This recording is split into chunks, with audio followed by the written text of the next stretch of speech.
The earth moved first, then came the scream. Jack Lawson watched the hillside collapse in slow motion, mud and rocks swallowing the black SUV, full headlights flickering once before going dark. Rain sheeted across his windshield, turning the world into a blur of gray and shadow. His daughter was tucked safely at home, waiting for him to return with her medication that would have to wait. Every rational part of him said to keep driving. The storm was intensifying, visibility dropping by the minute. He was already late, and Emma would be worried. But Jack's hands were already reaching for the door, his boots already splashing onto the slick asphalt, his flashlight already slicing through the storm like a blade. Somewhere beneath that mountain of debris, a voice cried out, faint, breaking, desperate. The voice grew weaker as Jack scrambled up the unstable slope, each step a gamble against gravity. Rocks tumbled past him in the darkness, bouncing off the buried vehicle with hollow thuds. His flashlight beam cut through the rain, finding the SUV's rear window first spider-webbed with cracks, then sweeping down to where the driver's door had crumpled inward. "Hold on to me, not the car. The car can't be saved anymore, but you can." The words left Jack's mouth with the practiced authority of his former life, a life he'd left behind 8 years ago. He wedged himself between mud and metal fingers, finding purchase along the doorframe. The woman inside was pinned behind the wheel, blood running from a gash above her left eyebrow, one leg trapped by the collapsed dashboard. Her clothes, expensive, now ruined by mud and rain, suggested someone far from home. Yet when her eyes found his in the beam of his flashlight, he saw something flicker there beyond the fear. Recognition, almost like she'd been expecting him. Jack shook off the strange thought and focused on the immediate problem. The mud was still moving, still settling. They had minutes at best before the whole thing shifted again. He ran back to his truck boots, slipping on wet asphalt, and grabbed the winch cable and crowbar from the bed. His hands moved with practiced efficiency, muscle memory, from a time when this had been his job, his purpose. Before Laura's name on his phone screen, before the hospital, before the terrible silence that followed. Jack pushed the memories down and threaded the cable through the SUV's frame, finding leverage points for the crowbar. He called through the broken window, his voice nearly lost in the wind and rain. "This is going to hurt. I need you to stay still, stay calm, and trust me. Can you do that?" The woman nodded, jaw set with determination despite the fear in her eyes. Good, she was a fighter. She'd need to be. He wedged the crowbar into the gap between the door and frame and threw his weight against it. The metal groaned and protested before finally giving way with a shriek that set his teeth on edge. Jack reached inside one arm, sliding behind her shoulders, while his other hand worked to free her trapped leg from the twisted metal. "This is going to hurt," he warned again, meeting her eyes so she'd know he meant it. She gave him the barest nod, teeth already clenched. Jack pulled. Her scream cut through the storm sharp and raw, but he didn't stop, couldn't stop. The hillside was still moving, and if he didn't get her clear right now, they'd both be buried. Her leg came free, and Jack half carried, half dragged her away from the wreckage, his arms locked around her waist as they slid down the muddy slope together. Behind them, the earth gave one final ominous groan. When Jack glanced back, the SUV had vanished, completely swallowed by the landslide as if it had never existed. He didn't let himself think about how close that had been. Didn't let himself calculate the seconds between her freedom and her death. He just kept moving, kept his grip tight on this stranger he had pulled from the mud until they reached the relative safety of his truck. Jack laid her carefully in the covered bed, trying to keep her out of the worst of the rain. Her face had gone pale, lips taking on a bluish tint that he recognized as shock setting in.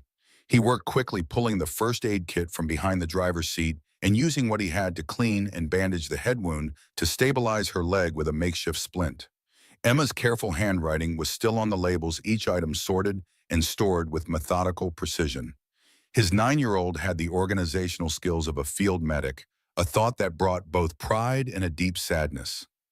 No child should know how to prepare for emergencies with such precision.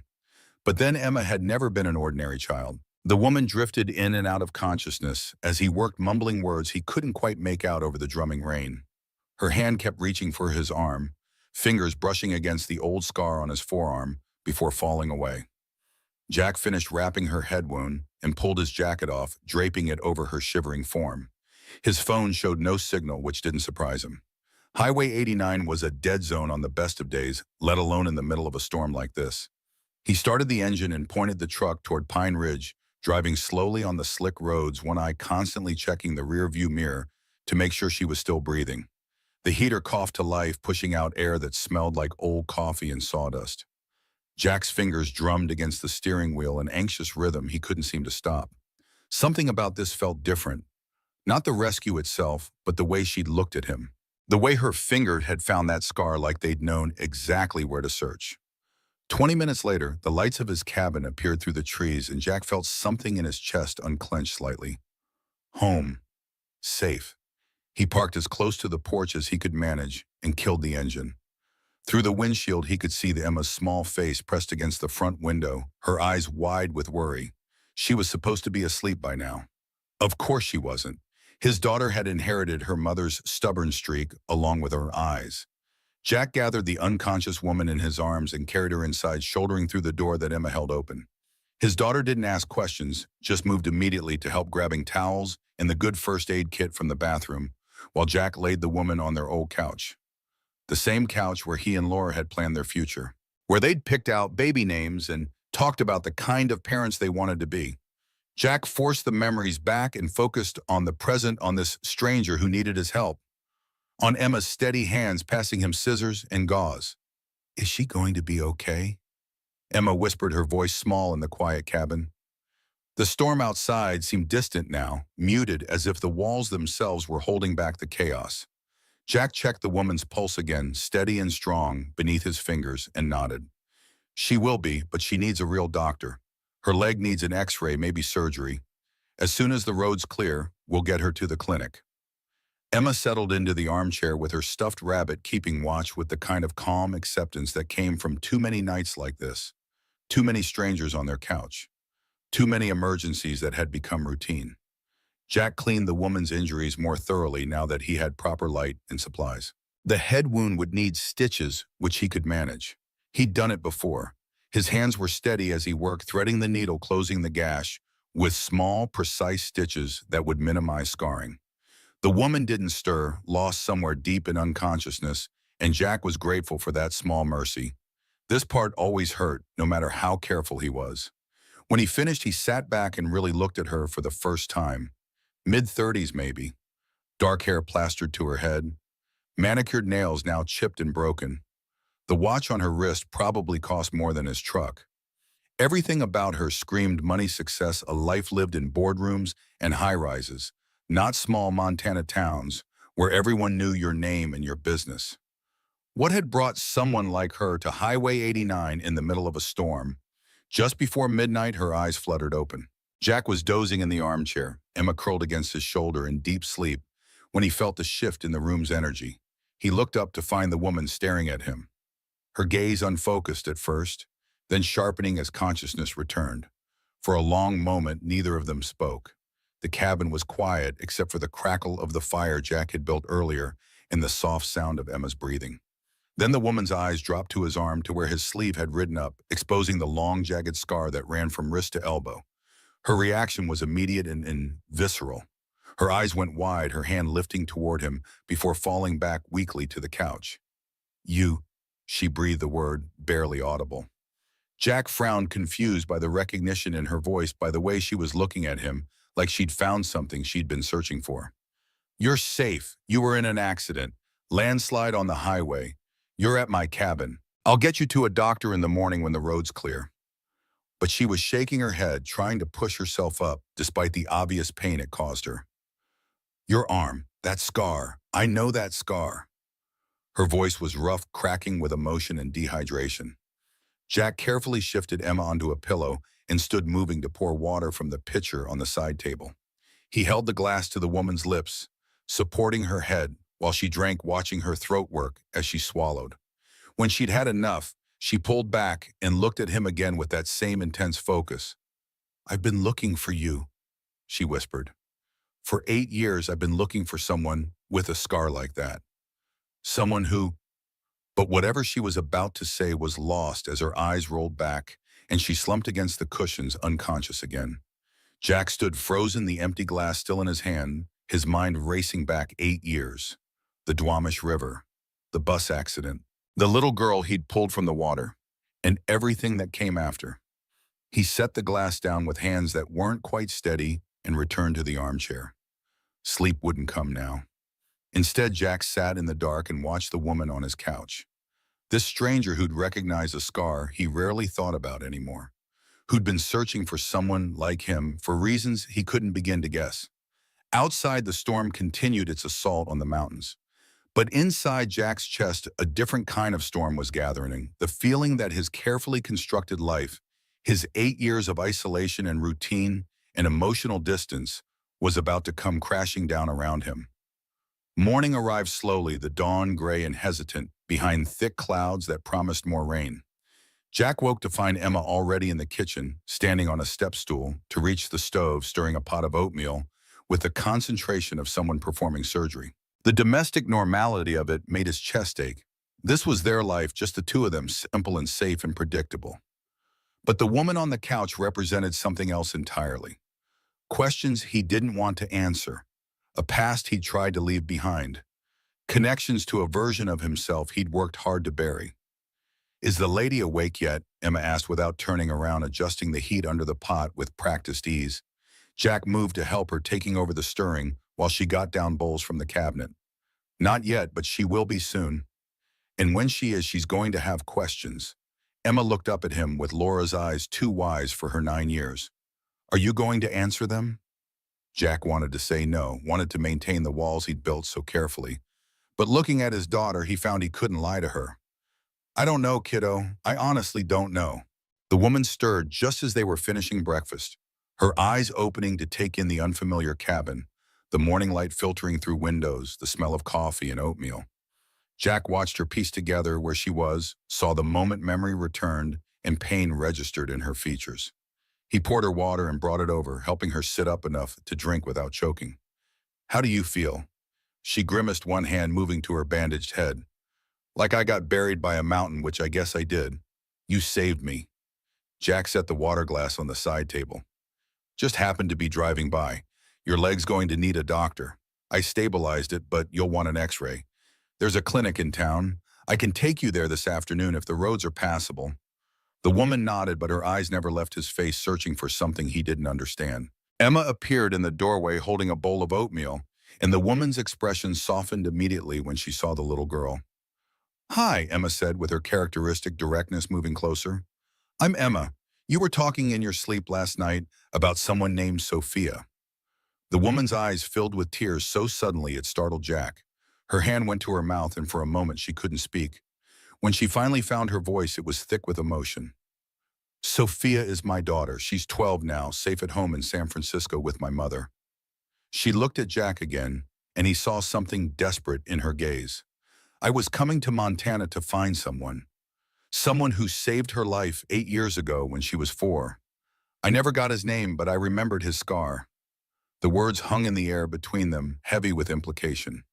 Emma looked from the woman to Jack and back again, her sharp mind clearly working through the puzzle. Jack felt his chest tighten, felt the past rushing up to meet the present in a collision he'd been avoiding for 8 years. "I don't know your name," he said finally, his voice coming out rougher than he intended. The woman straightened slightly, wincing at the movement. Rebecca Morgan." "Rebecca," he echoed. "I'll get you into town as soon as I can. There's a motel on Main Street. You can stay there while your leg heals." Rebecca shook her head, frustration crossing her face. "You don't understand. I've been searching for 8 years. Hired investigators followed every lead. I finally tracked it down to this area, this highway." Her voice dropped to barely a whisper. "Please just tell me. Were you in Seattle 8 years ago? Did you pull a little girl from the Duwamish River?"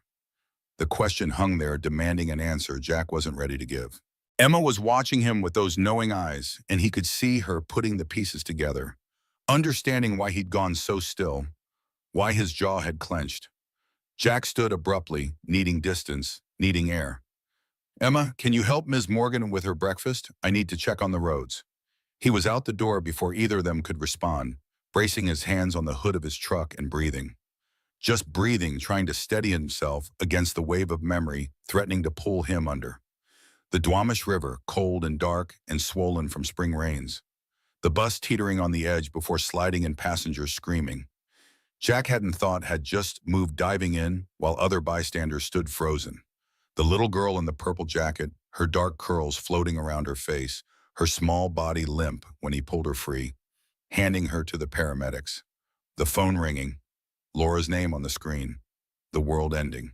Jack didn't know how long he stood there, rain starting to fall again, in a light mist before he heard the cabin door open. Emma came to stand beside him, slipping her small hand into his larger one. She didn't say anything, just stood there with him in the rain.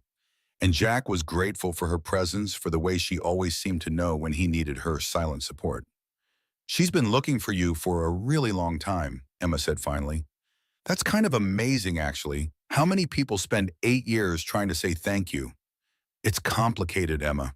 His daughter squeezed his hand. "I know everything with you is complicated, but maybe this time it's okay.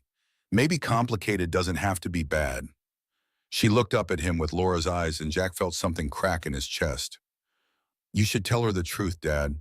She came all this way. She deserves to know." Jack knew, standing there in the rain with his daughter, that she was right. He took a breath and nodded. "Okay, you're right. I'll tell her." The rain had softened to a drizzle by mid-morning, and Jack helped Rebecca into his truck, while Emma watched from the porch. The drive into Pine Ridge was quiet except for the rhythmic thump of the windshield wipers. Rebecca stared out the window at the pine trees sliding past her reflection, ghostly in the rain-streaked glass. "I was looking for someone when I crashed," she said finally, her voice soft but steady. "Someone who saved my daughter 8 years ago in Seattle. There was an accident. A bus went into the Duwamish River. My daughter Sophia was 4 years old." Jack's foot nearly slipped off the gas pedal. The Duwamish. The bus. The little girl with the dark curls and the purple jacket. Her small body so light in his arms as he carried her to shore. Rebecca was still talking, her voice thick with emotion now. "A man pulled her out of the water. I never got his name, never got to thank him, but I remembered his scar on his left arm." She paused, and Jack could feel her looking at him. "Like yours." The truck rolled to a stop in front of the Pine Ridge Medical Clinic, a small brick building that looked more like a house than a hospital. Jack sat frozen, his hands still gripping the wheel, his mind racing through the implications. She knew, or she suspected, and if she was here in this tiny town in Montana, it meant she'd been searching. For 8 years she'd been searching. The weight of that devotion pressed down on Jack's chest like a physical thing. He turned to look at her, finally really look at her, and saw the tears tracking down her face, the desperate hope in her eyes. "Please," Rebecca whispered, the word breaking in the middle. "Tell me it was you. Tell me you're the one who saved Sophia." Jack wanted to deny it, wanted to shake his head and help her into the clinic and drive away and never see her again. But he couldn't. Not when this woman had spent nearly a decade trying to find him, trying to say thank you for something he'd barely thought about since it happened. "It was me," Jack said quietly, the admission feeling like stepping off a cliff. "But I didn't do anything special. Rebecca's sob cut him off. And then she was reaching for him, her hands finding his arm, tracing that scar with shaking fingers. "You saved her. You saved my baby girl. And I never got to thank you. I couldn't find you. I tried everything, every search, every database, but you just vanished." Jack gently pulled his arm back, overwhelmed by her intensity. "I left Seattle. After that day, I had to." Rebecca wiped her eyes, trying to compose herself. Why didn't you stay? People wanted to thank you, to celebrate you." Jack's laugh was harsh cutting. "Because an hour after I pulled your daughter out of that river, my wife died in a car accident. While I was being the hero for someone else's family, mine was falling apart." The words hung in the air between them, sharp and brutal. Rebecca's face crumpled, her hand flying to her mouth. "Oh God, I'm so sorry. I didn't know." "It wasn't your fault. None of it was." Jack took a breath, steadying himself. "My wife Laura was 7 months pregnant. The drunk driver killed them both. So yes, I saved your daughter, but I lost my family in the process." Rebecca was crying openly now, shaking her head. "You couldn't have known. You did an incredible thing saving Sophia. You gave her life." Jack's voice was flat. "And it cost me everything I loved. So forgive me if I don't feel particularly heroic about it." The silence that followed was heavy, broken only by Rebecca's quiet crying. Finally, she wiped her eyes and looked at him. I understand if you never want to see me again, but please know that Sophia is alive and thriving because of you. She's smart and kind and building a life that matters, and that has to count for something. Jack didn't respond, couldn't find words that felt adequate. After a moment, he got out of the truck and came around to help her down. Dr. Mitchell took one look at Rebecca and ushered her inside with practiced efficiency, giving Jack a curious glance but asking no questions. Jack waited in the truck, gripping the steering wheel, trying to decide if he was going to drive away the moment she was inside and never look back. But he couldn't make himself do it, couldn't make his hands turn the key. An hour later, Rebecca emerged on crutches, her leg in a proper cast, her head wound, freshly bandaged. Jack drove her to the Pine Ridge Motor Lodge without speaking, helped her check in, carried her small overnight bag to her room. The room was dated but clean with floral wallpaper and heavy curtains. Rebecca sank onto the bed with obvious relief. Jack set her bag on the dresser and turned to leave, but her voice stopped him at the door. Jack, please, I need you to know something. Sophia asks about you every year on the anniversary of the accident. She wants to know the name of the man who saved her life. She wants to say thank you. Would you let me at least tell her your name? Jack stood with his hand on the doorknob, his back to Rebecca, fighting with himself. The easy thing would be to say no, to walk away and let them keep wondering. But he was tired. 8 years of running, of hiding, and he was just so damn tired. Tell her, he said quietly. Tell her my name is Jack Lawson. Tell her I'm glad she's okay. Behind him, he heard Rebecca's breath hitch. Thank you, Jack, for everything, for saving her, for telling me the truth. Jack finally looked back at her. Could I see you again? Rebecca stumbled over her words.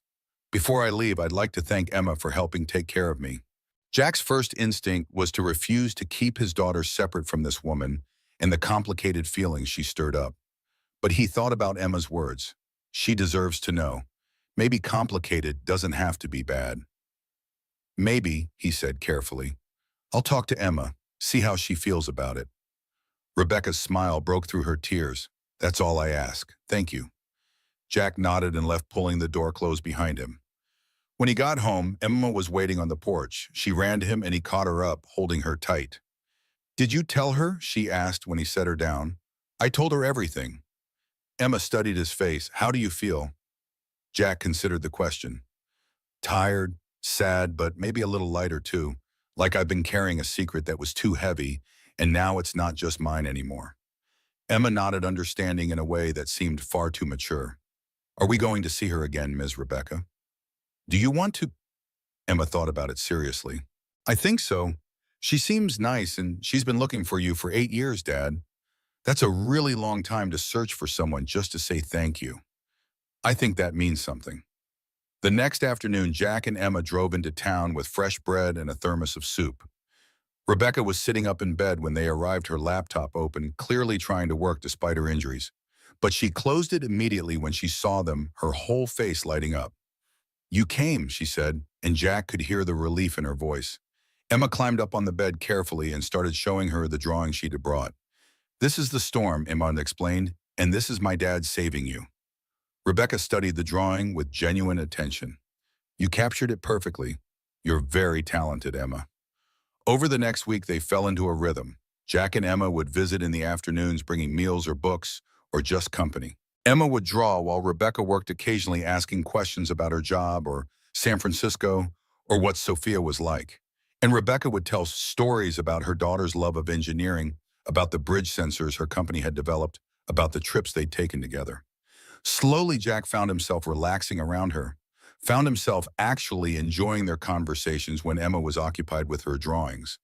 The way Rebecca's eyes crinkled when she laughed, the sharp intelligence behind her questions, the genuine warmth she showed Emma, all of it was becoming familiar, comfortable. On the 4th day, Emma was outside sketching the mountains in mountains. When Rebecca asked the question Jack had been dreading, Can I do something for you, Jack? To thank you properly for saving Sophia. He shook his head immediately. You don't owe me anything. Rebecca's expression was patient. I know I don't owe you in any legal or moral sense, but I want to help. Emma is incredibly talented. What if I set up an education fund for her? Just knowing it's there, that her future is secure. Would you let me do that? Jack stood abruptly, his chair scraping against the floor. No, I don't want your money, Rebecca. That's not why I saved Sophia. That's not why I pulled you out of that landslide. Rebecca looked up at him calmly. I know that's not why you did it, but that doesn't mean I can't want to help the man who gave me back my daughter. Jack turned away, staring out the window at Emma sketching. You want to help? Then go back to San Francisco. Live your life with Sophia. Be grateful if you need to be. But let me go. Rebecca was silent for a long moment. When she spoke, her voice was thick with emotion. I can't do that. I spent 8 years looking for you, Jack. 8 years wondering if you were okay. If you knew what you'd done, if you understood how much it mattered. I can't just walk away now that I've finally found you. Jack turned back to face her. Why? Why does it matter so much? You have Sophia. She's alive and healthy. Isn't that enough? Rebecca's laugh was bitter. Because finding you was the only thing that made sense after my marriage fell apart. She leaned forward, her eyes intense. My ex-husband thought I was obsessed. He said I cared more about some stranger who saved Sophia than about our actual life together. Maybe he was right. But every time I looked at Sophia, I saw you. This person who'd risked everything for a child he didn't know. And I needed to understand why. Needed to know if people like you actually existed. Her voice broke. I needed to believe there was still good in the world. Real good. Not performative or calculated, just good. And you were my proof. Rebecca wiped at her eyes. So no, I can't let it go because you're the proof I needed that the world isn't completely broken. The confession hung between them, raw and vulnerable. Jack sank back into the chair, the fight draining out of him. He understood that need, that desperate search for evidence that the world wasn't just chaos and loss. I'm not good, Jack said quietly. I'm just a guy who makes the same choice over and over, hoping it'll fix something it never will. Rebecca reached out her fingers, brushing his hand. Maybe that's what good is. Not some grand, heroic gesture or being perfect. Maybe it's just the choice to keep showing up, even when it doesn't fix anything. Even when it costs you everything. Jack looked down at her hand on his and felt something crack in his chest. Before he could respond, Emma burst through the door, her drawing clutched in both hands, and the moment shattered.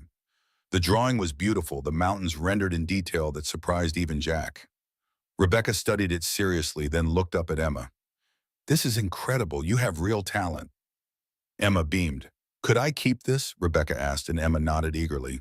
Rebecca carefully rolled the drawing. I'm going to hang it in my office, so I can remember Pine Ridge. The words carried weight and acknowledgement that she'd be leaving soon. That night, after Emma was asleep, Jack received a notification from the county. Property taxes were due, and they'd increased again. He stared at the number on the screen, mentally calculating how many extra shifts he'd need to pick up, how many repairs he'd need to do for the neighbors. It wasn't impossible, but it would be tight. Every year it got tighter. The cabin needed a new roof before winter. The truck was making that noise again. Emma was growing out of her clothes faster than he could replace them. And now, with the medical supplies he'd used for Rebecca, Jack closed the email and rubbed his eyes. He'd figure it out. He always did. One day at a time, one problem at a time. That was how they'd survived for 8 years. But for the first time, he found himself wondering if surviving was enough. If this narrow existence he'd carved out was really the best he could offer Emma. If staying hidden was still protecting her, or if it was starting to limit her. The next morning, Jack was chopping wood when Mayor Thompson's truck pulled into his driveway. The mayor was a solid man in his 60s with a perpetual squint and a handshake that could crush bones. He'd been kind to Jack when he first arrived, helping him find odd jobs and keeping the more curious locals at bay. Morning, Jack, the mayor nodded, hands in his pockets. Heard you pulled someone out of the mud during that storm. Rebecca Morgan, CEO of Horizon Tech. Quite a catch saving someone like that. Jack kept chopping, the rhythm of the axe steady and predictable. She's just a person who needed help. She's staying at the Motor Lodge, been asking around town about you. The axe bit deeper into the wood. What's she been asking? How long you've been here? What you do? If you've ever mentioned Seattle. The mayor's eyes were shrewd. Should I be concerned, Jack? Is she trouble? Jack set down the axe and wiped his forehead. No, she's just grateful. I helped her daughter once a long time ago, before I came here. Anything I should know about? Nothing that matters now. The mayor studied him for a long moment, then nodded. All right, I trust your judgment. But just so you know, word travels fast in Pine Ridge. Strangers asking questions gets people talking, especially when those strangers are worth millions and show up in the middle of a storm.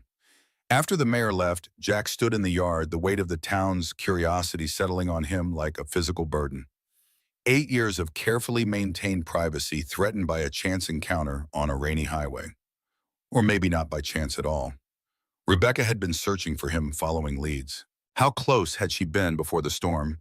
How much had she already discovered? When he visited Rebecca that afternoon, the questions burned in his throat, but he couldn't bring himself to ask them. Not with Emma there hanging on Rebecca's every word as she described the Golden Gate Bridge and how her company's sensors help monitor its structural integrity. The bridge moves, you know, Rebecca was saying, her hands gesturing expressively. It's designed to, it has to flex and bend with the wind, with the weight of traffic, with the expansion and contraction of the metal as temperatures change. Emma's eyes were wide. Like breathing, exactly like breathing. And our sensors are like doctors listening to that breath, making sure it sounds right. Jack watched the exchange, something tightening in his chest. Emma so rarely got to talk to people who understood her fascination with how things worked. In their small world, her interests were odd. Her questions often met with indulgent smiles rather than real answers. But Rebecca answered. She explained elaborated drew diagrams on her notepad. She spoke to Emma not as a child, but as a mind worthy of respect, of real information. Later, as they were leaving, Rebecca caught Jack's arm. I got a call from San Francisco. There's a situation at the company I need to handle. I should be able to do it remotely, but you might need to go back, Jack finished for her. Rebecca nodded, her expression apologetic. Not yet, but soon. The leg complicates things, but my team can only manage without me for so long. Jack felt an unexpected pang at the thought of her leaving. Of course, you have responsibilities. Before I go, I'd like to tell Sophia I've found you. That you're okay, that you have a daughter her age who's interested in engineering just like her. The request hung in the air between them, simple on the surface but complex beneath. Telling Sophia meant making this real, making connections that couldn't be easily severed, acknowledging a shared past that might demand a shared future. I need to think about it, Jack said finally. Rebecca squeezed his arm gently. Take all the time you need, I understand. But did she? Did she understand what it meant to him, to Emma, to open their carefully contained world, to risk attachments to people who would inevitably leave, to acknowledge a past he had worked so hard to leave behind?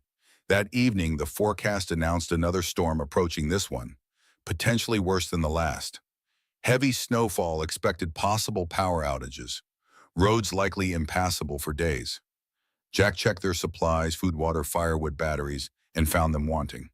The repairs for the roof would have to wait. Right now, they needed to prepare for the storm. As he was loading supplies into his truck the next morning, his phone rang. An unfamiliar number. Jack Lawson. Mr. Lawson, this is Diane from the Pine Ridge Motor Lodge. I'm calling about Ms. Morgan. She's not doing well. Her leg is swollen and she's running a fever. She's asking for you. Jack's stomach dropped. Infection. The doctor had warned about this possibility.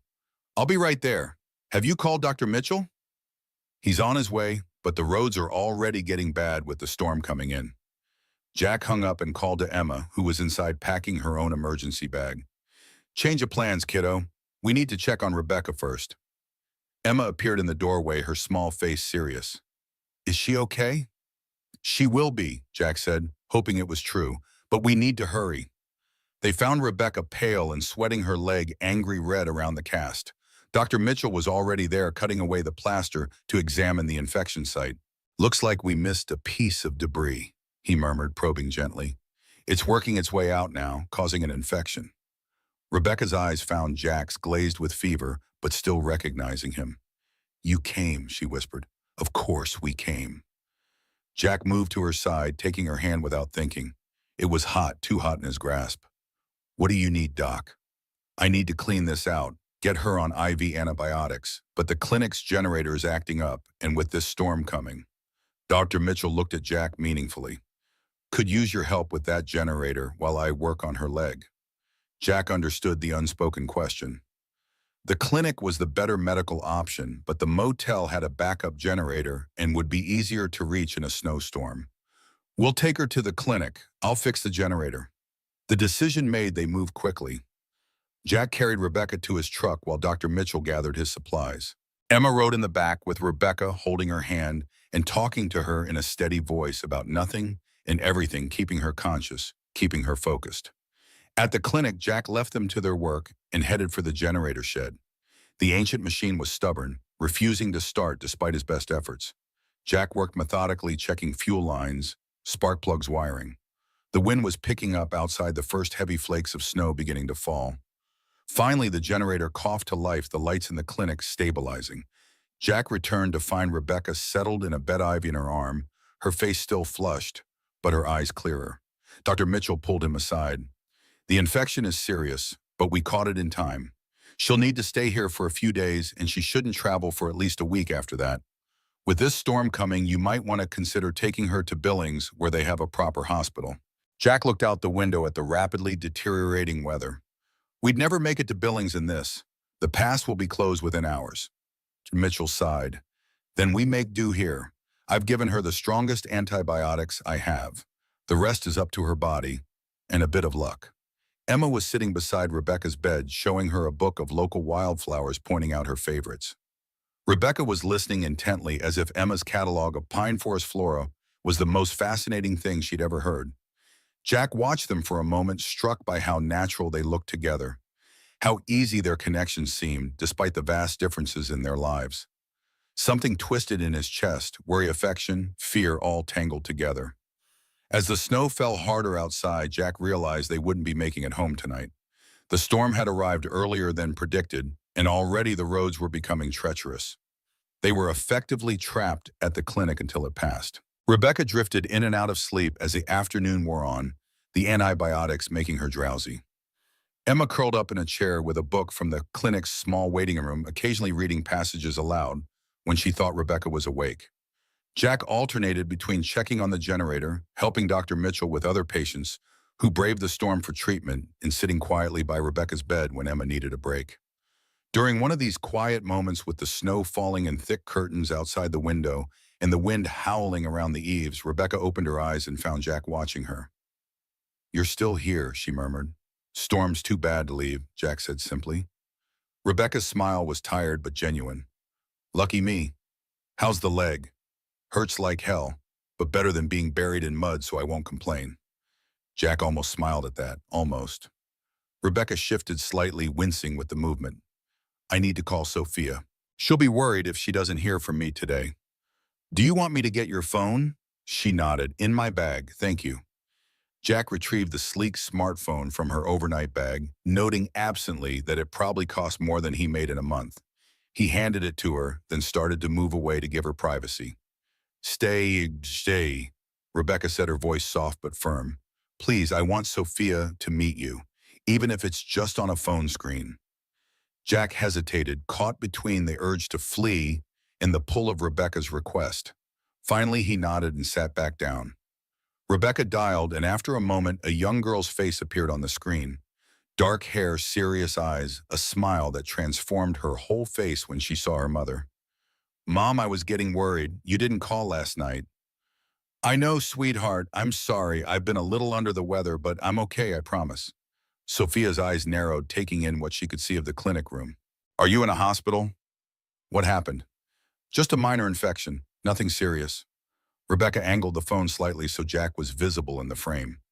"Sophia, there's someone I want you to meet. This is Jack. He's been taking care of me." Sophia studied Jack for a moment, her expression curious. "Hi, Jack. Thank you for helping my mom." Jack nodded, and uncomfortable under the girl's scrutiny. "She's been pretty easy to take care of, apart from the infection." Rebecca smiled, then turned the phone again. "And this is Emma, Jack's daughter. She's been keeping me company." Emma looked up from her book and waved. "Hi. Your mom tells me you like engineering. I'm drawing a bridge right now. I want to see."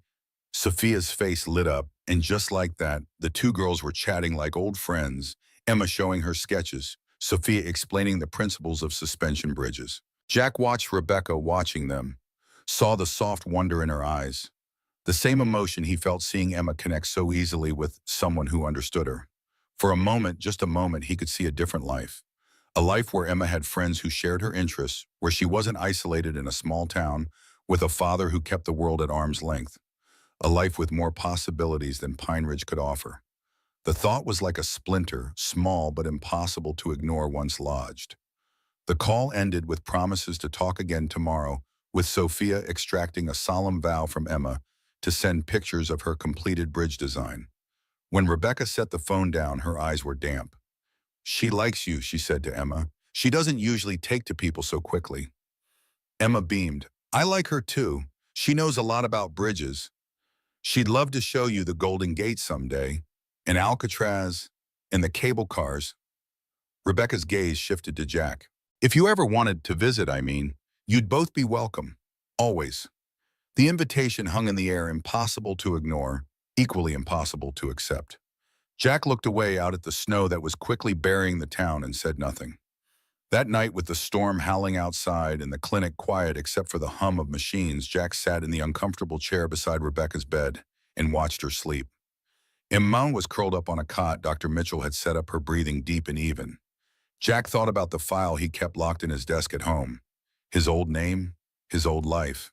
Newspaper clippings about the bus accident, about his rescue of the little girl of Sophia, and later articles about Laura's death, the drunk driver who'd crossed the center line, while Jack was still giving his statement to the police at the scene of the bus accident. The timing had been so cruel, so precise in its devastation. If he'd been 15 minutes faster at the river, if he'd left as soon as the paramedics arrived instead of staying to help with the other passengers, if he'd been with Laura instead of being a hero for strangers, it had been easier to disappear than to face the questions, the congratulations for one act that had cost him everything else. Easier to change his name, to move to a place where no one knew him, to raise Emma away from the shadow of that day. But now Rebecca had found him. And with her came all the questions, all the what-ifs, all the might-have-beens that he'd spent 8 years trying to outrun. The night deepened, the storm intensified, and Jack Lawson sat vigil beside the woman who had shattered his carefully constructed peace, wondering if she'd also shown him the first real path to healing he'd seen in 8 long years. The snowstorm intensified overnight, transforming Pine Ridge into an isolated island of white. Power lines sagged beneath crystalline weight roads, disappeared under pristine drifts, and the wind howled a warning to those foolish enough to venture outside. For 3 days, Jack, Emma, and Rebecca remained at the clinic, their planned overnight stay extending as nature dictated its own timeline. Rebecca's fever broke on the second day, the angry red streaks receding from her leg. By the third morning, she was sitting up in bed, color returning to her cheeks, her laptop balanced precariously as she fielded urgent emails from San Francisco. The storm had done what illness couldn't, forced her to delegate responsibilities she'd previously insisted only she could handle. Jack spent hours at the clinic's backup generator, coaxing the temperamental machine through the bitter cold. Between maintenance rounds, he helped Dr. Mitchell with the handful of patients who braved the storm, a rancher with a chainsaw gash, a pregnant woman experiencing contractions, an elderly man whose oxygen concentrator had failed when the power went out. Emma moved between worlds, drawing quietly beside Rebecca, helping Jack organize supplies, charming the clinic staff with her serious questions about medical procedures. She'd taken to calling Rebecca every evening, the two girls chatting enthusiastically about bridge design principles and the latest books they'd read. On the fourth day, the storm finally broke. The wind died down to occasional gusts, allowing the town's plows to begin clearing main streets.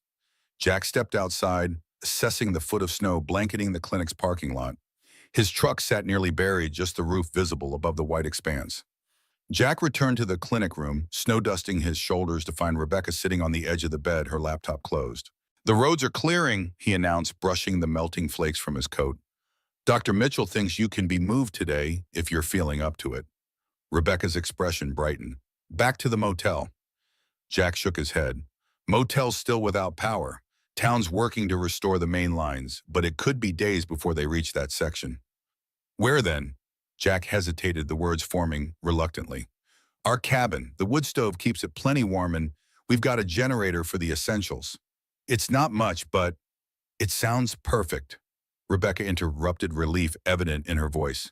"Truly, I just need to be somewhere I can work without the constant beeping of medical equipment. My board is having kittens over the storm, delaying my return. 2 hours later, Jack pulled into his driveway, the truck's chains crunching through virgin snow. The cabin stood sturdy against the white backdrop smoke already curling from the chimney misses. Larson from next door had stalked the fire before the worst of the storm, a neighborly gesture Jack had come to rely on during emergencies. Inside the cabin was cold but not freezing. Jack immediately set about building up the fire while Emma showed Rebecca to the small guest room, really just a converted storage space with a twin bed, but private at least. Their routine established over the next hours, Jack clearing paths, checking the generator, bringing in firewood. Emma organizing their storm supplies, making hot chocolate, setting up Rebecca's workspace at the kitchen table. Rebecca alternating between work calls and rest periods prescribed by Dr. Mitchell. That evening, after a simple dinner of canned stew and the last of the bread from town, they sat around the fire. The cabin creaked and settled in the frigid night air, but inside was warm, almost cozy. Emma dozed on the couch, her sketchbook open beside hers. Jack added another log to the fire, the routine motion comforting in its familiarity. "Your daughter adapts remarkably well," Rebecca observed quietly, watching Emma sleep. "She seems completely unfazed by any of this storm's stranger's medical emergencies." Jack poked at the embers, sending sparks up the chimney. "She's had to adapt. Life doesn't give much warning before it changes. Like when you left Seattle." The question hung in the air, direct yet not accusatory. Jack sat back on his heels, eyes still on the fire. "We didn't exactly have a plan, just packed what fit in the truck and drove east. Stopped when we found this place. And became Jack Lawson instead of Jack Marshall, former firefighter and rescue swimmer, widower.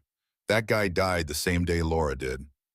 Rebecca studied his profile, the firelight casting half his face in shadow. "Do you ever miss him, the man you were before?" Jack's shoulders tensed, then relaxed on a long exhale.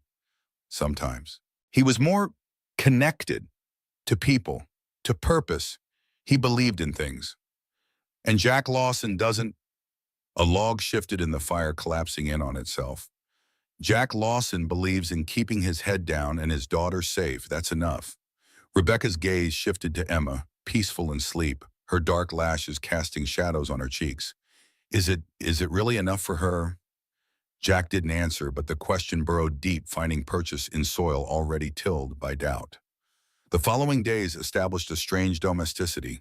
Rebecca learned the quirks of cabin life, how the hot water ran out after 7 minutes, how to bank the fire for the night, which floorboards creaked and which didn't. Jack watched her adapt with surprising grace, her designer clothes replaced by borrowed flannel and wool socks, her manicured nails chipped and practical. She seemed smaller somehow, more human, away from the trappings of her CEO persona. Emma thrived with another adult in the house, especially one who could discuss advanced mathematics and engineering concepts. They spent hours at the kitchen table, heads bent together over impromptu lessons. Jack caught snippets as he moved through his daily chores, discussions of load-bearing structures, wind resistance calculations, the mathematical principles behind sound bridge design. On the 5th morning, Jack entered the kitchen to find Rebecca at the stove attempting to make pancakes. The first batch lay sacrificed and smoking in the sink, the second not faring much better on the griddle. Emma sat at the table valiantly eating the misshapen results, a smear of syrup on her cheek. "Turns out running a tech company doesn't prepare you for cooking over a wood stove," Rebecca admitted, waving smoke away from the smoke detector. "Emma's being kind, but these are awful." Jack moved to take over his hands, sure as he adjusted the heat, scraped the burnt remnants from the pan, and started fresh. "Running a tech company didn't prepare you for a lot of things. The real world operates differently than boardrooms and corporate retreats." Rebecca's eyebrows rose at the edge in his voice. "You think I don't know that? You think I was born in a corner office? Weren't you private schools, Ivy League, then straight to Silicon Valley?" The bitterness surprised even Jack. But once started, the words continued. "People like you live in a different reality than the rest of us." Emma's fork clattered against her plate, her eyes wide at her father's tone. Rebecca squared her shoulders, the CEO resurfacing beneath the borrowed flannel. "My father was a janitor at MIT. My mother cleaned houses. I went to public school until I earned a scholarship. I worked 3 jobs to supplement that scholarship, graduated with debt I only paid off 5 years ago. Jack stared at her pancake batter dripping unheeded from the ladle in his hand. Rebecca wasn't finished. You think I don't understand the real world I grew up in it, Jack? The difference is I didn't run away when it hit me hard. I kept fighting. The silence stretched broken only by the pop and hiss of batter hitting the hot griddle. Finally, Emma pushed back her chair. I'm going to get more firewood, she announced, clearly seeking escape from the tension filling the kitchen. After she left, Jack spoke quietly. I'm sorry, that was unfair. Rebecca leaned against the counter, suddenly looking tired. It's okay. People make assumptions based on where I am now, not how I got there. Still, I shouldn't have. No, you shouldn't have, Rebecca agreed, but the anger had drained from her voice. Why did you? Jack flipped to the pancakes, buying time before answering. Because it's easier to put you in a box, rich, privileged, separate. Then I don't have to. Have to what? See you, actually see you. Rebecca stepped closer, entering his space by the stove. And if you see me, what happens then? Jack, he met her eyes finally and felt something crack beneath his ribs. Then this gets complicated, and I don't do complicated anymore. Rebecca didn't back away.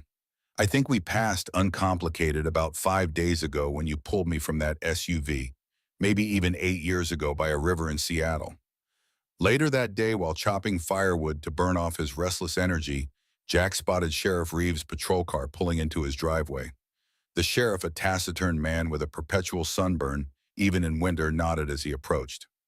Lawson, got a situation I thought you should know about. Sheriff Reeves stamped snow from his boots. Reporter from Billings has been asking questions in town about you and your guest. Jack set down the axe. What kind of questions? The kind that make me think someone tipped him off. He knows she's Rebecca Morgan of Horizon Tech. Knows there's some connection between you two from years back. He's been flashing cash at the diner trying to get people to talk. Jack's jaw tightened. The isolation he'd carefully cultivated for 8 years was crumbling faster than he could shore it up. Anyone talking? Sheriff Reeves shook his head. Not much to tell. Most folks around here mind their business. But he's persistent. Mentioned something about a hero from a bus accident. Wanted to know if you ever lived in Washington State. 8 years of careful anonymity threatened by a reporter chasing a human interest story. Jack could almost see the headline, Tech CEO finds long-lost hero in Montana mountains. The thought made him physically ill. Thanks for the heads up, Jack managed his voice tight. The sheriff nodded, then hesitated.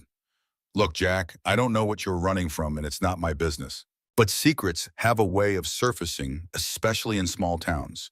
Might be better to get ahead of this, control the narrative yourself. After the sheriff left, Jack stood in the snow-covered yard, axe forgotten beside the chopping block. The cold seeped through his boots, a physical counterpoint to the burning anxiety in his chest. He hadn't prepared for this. Hadn't prepared Emma for this. Inside, he found Rebecca on another video call, her voice carrying the polished authority he imagined she used in board meetings. The timeline hasn't changed, Keith. I'll be back when the doctors clear me for travel and not before. In the meantime, proceed with the Thompson proposal as discussed. She ended the call as Jack entered, immediately reading the tension in his posture. What happened? Jack relayed the sheriff's warning, watching her expression shift from concern to determination. I'll handle it, she stated, reaching for her phone. How exactly do you plan to handle a reporter sniffing around my past? Rebecca's fingers flew across her screen. By giving him a different story, one that doesn't involve you or Seattle. She looked up, her gaze steady. Trust me, Jack. Managing the press is part of my job. Trust. Such a simple word for such a monumental request. By evening, Rebecca had made a series of calls that Jack only heard pieces of mentions of exclusive interviews, of innovation awards, of a profile for the business section. When she finally set her phone down, she looked tired but satisfied. It's handled. I've offered him an exclusive on Horizon's new rural connectivity initiative, a legitimate story that's much more valuable to his career than some vague human interest piece. He'll be leaving town tomorrow to meet my PR team in Billings. Jack stared at her, caught between gratitude and unease. Just like that. You make a few calls and problems disappear. Rebecca's smile was small, knowing. Not disappear. Redirect. It's about understanding what people really want and finding a way to give it to them that works for you too. And what did it cost you, this redirect? An interview I was going to give anyway to an outlet I probably wouldn't have chosen. She shrugged. A fair trade to protect her privacy. The ease with which she'd wielded her influence disturbed Jack even as he recognized the favor she'd done him. This was a glimpse of Rebecca Morgan, CEO, a woman accustomed to shaping the world to her preferences with a few well-placed calls. That night, a new storm blew in, not as severe as the first, but enough to keep them homebound for another day. After Emma went to bed, Jack found Rebecca sitting by the fire staring into the flames, her laptop closed beside her. "Your company must be missing you," he observed, settling into the chair opposite. Rebecca didn't look up from the fire. "They're managing, better than expected, actually. Turns out I'm not as indispensable as I thought." "That bothers you." "It should, shouldn't it?" She turned to him finally. "The company has been my life for so long, especially after the divorce. After Sophia started spending half her time with her father. I filled all those empty spaces with work." Jack recognized the pattern, the way grief or loneliness could be buried under layers of purpose and routine. Hadn't he done the same with his endless chores and repairs and solitary existence? "What happened with your marriage, if you don't mind my asking?" Rebecca's laugh held no humor. "The usual growing apart, different priorities. But the breaking point was my obsession, as he called it, with finding the man who saved Sophia." "Me," Jack said quietly. "You." Rebecca tucked her knees up, making herself smaller in the oversized chair. "I couldn't let it go. Every year on the anniversary of the accident, I'd post on social media, contact the Seattle FD, again hire another investigator. David said I was stuck in the past, that I cared more about a stranger than our family." Was he right? Rebecca was quiet for so long, Jack thought she might not answer. "Maybe. Not about caring more, but about being stuck. I needed to believe there were still good people in the world. People who would dive into a freezing river for a child they didn't know. After everything I'd seen in business, the backstabbing, the lies, the greed, I needed that reminder of humanity at its best. And now you've found me," Jack said, "living in a cabin in the middle of nowhere, hiding from the world. Some hero." "But that's just it, Jack. Heroes don't exist. Not really, just people making choices in impossible moments. What matters isn't that you were perfect, it's that when it counted, you chose to help." They fell silent, the fire popping and shifting between them. Outside, the wind picked up, driving snow against the windows in soft, insistent taps. "When Laura died," Jack began, the words coming slowly, painfully. "Everyone called me a hero for saving that little girl, for saving Sophia. Newspapers, TV, the mayor wanted to give me a key to the city." His hands tightened on the chair arms. "And all I could think was that while I was being a hero, my wife was dying alone on a highway." Rebecca's eyes glistened in the firelight. "It wasn't your fault, Jack. You couldn't have known." "No, but I could have been there. Should have been there. Instead, I was giving statements to the police, accepting congratulations from strangers." His voice broke. "She called me, you know, right after I pulled Sophia out. I was soaking wet, freezing. I saw her name on my phone but didn't answer. Thought I'd call her back in a few minutes when things calmed down." The weight of 8 years of self-recrimination hung on every word. "By the time things calmed down, she was already gone. Her and our son." Rebecca moved from her chair, kneeling beside him, her hand finding his. "Jack, listen to me. What happened to Laura was a tragedy, but it wasn't your punishment for saving a child. The universe doesn't work that way. Doesn't it? Because from where I'm sitting, that's exactly how it felt. Like the universe was saying, you can save one of you or the other, but not both. And if you'd been with Laura instead, if you hadn't been at that river, Sophia would have drowned and Laura still might have died. The drunk driver would still have crossed that center line." Jack had never allowed himself to consider this version of events, one where his presence might not have changed the outcome for Laura. The possibility was both terrible and freeing. Rebecca's grip on his hand tightened. "You carry this guilt like it's your duty, but it's not. It's just a weight that's keeping you from living." "And what would living look like exactly? Moving on, forgetting." Rebecca shook her head, firelight dancing across her features. "No, never forgetting, but maybe remembering without drowning in it, honoring Laura by giving Emma the fullest life possible. Jack looked at their joined hands at this unexpected connection, formed through tragedy and coincidence and stubborn persistence. I don't know how to do that anymore. Then let me help you remember. The next morning broke clear and cold, the storm having moved east overnight. Jack woke early, his conversation with Rebecca still echoing in his mind. He stepped outside to check the generator and found the world transformed, every tree branch encased in ice, the rising sun fracturing through the crystalline landscape into thousands of rainbow prisms. He stood absorbing the beauty, letting himself feel something beyond the persistent numbness that had been his companion for years. Behind him, the cabin door opened and closed softly. Rebecca joined him, bundled in one of his old coats, her breath clouding in the frigid air. "It's incredible," she whispered, gazing at the ice-jeweled forest. "Worth getting stranded for?" Jack asked, surprising himself with the attempt at lightness. Rebecca smiled, the expression transforming her face. "Definitely worth it." They stood in companionable silence, watching the sun climb higher, the ice beginning to melt and drop from the highest branches in sporadic tinkling showers. "The road should be clear enough today," Jack noted, reality intruding. "I can drive you back to the motel or to Billings if you'd prefer." Rebecca turned to him, her expression suddenly serious. "I need to get back to San Francisco. The company situation is escalating and Sophia—" She trailed off, then continued more firmly. "But before I go, I'd like to ask you something." Jack braced himself, sensing the weight of whatever was coming. "Would you and Emma consider visiting us in San Francisco? Sophia asks about you every time we talk. She'd love to meet Emma in person." The invitation hit like a physical blow. San Francisco, the city, people, noise, and beyond the logistical concerns, the emotional landmines waiting, reconnecting with a past he'd fled, facing the gratitude he'd rejected, allowing Emma to form attachments to people who lived a world away. "I don't think that's a good idea," he responded automatically, the words sounding hollow even to his own ears. Rebecca studied him, undeterred. "Why not? What are you afraid will happen?"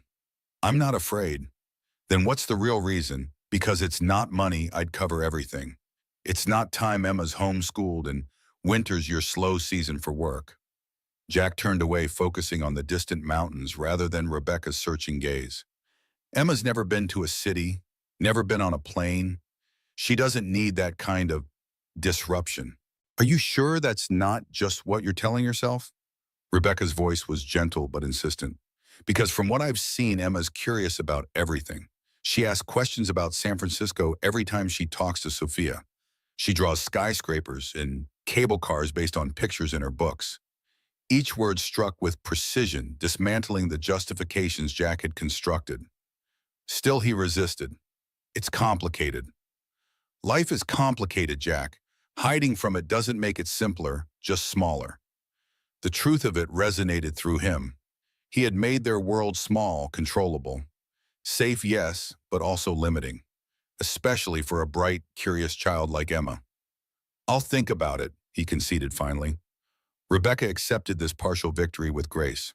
"That's all I ask." Later that morning, they received an unexpected visitor. Mayor Thompson's SUV crawled up the newly plowed driveway, the man himself emerging with a manila envelope in hand and a troubled expression on his weathered face. "Morning, Jack," he called, trudging through the snow. "Ms. Morgan, hope you've weathered the storm all right." Jack nodded instantly, wary of the mayor's formal tone. "We managed. What brings you out here?" Mayor Thompson glanced at Rebecca, then back to Jack.